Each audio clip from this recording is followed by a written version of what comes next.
lyricist, and a director, Mackenzie Arnold combined her many talents in writing the musical Illusive Impressions.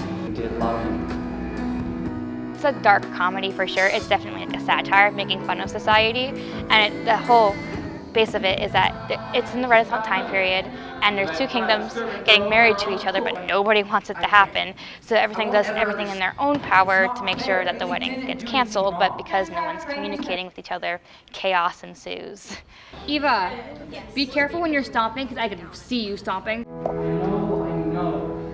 The musical composition of Connor Davis brings Mackenzie's story to life.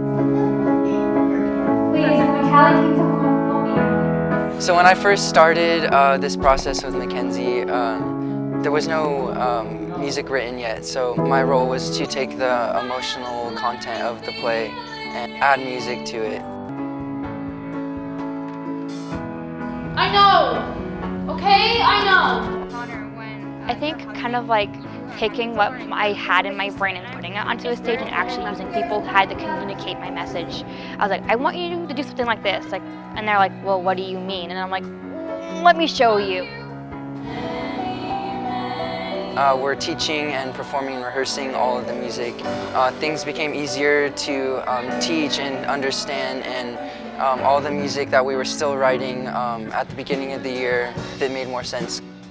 I've always been a huge musical nerd, and so like watching shows, I'm always like, oh, I wish I could do it differently. I wish I could do it my way. And then I'm like, wait a minute, I can do it my way. My dream is literally coming true.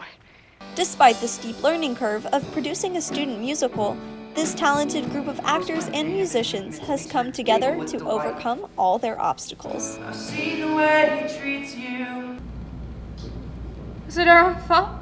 Reporting Really for West Range like, TV, I'm really proud of I'm you Becca guys. The show's Hudson. really coming together. It's looking fantabulous. So, a round of applause to yourself.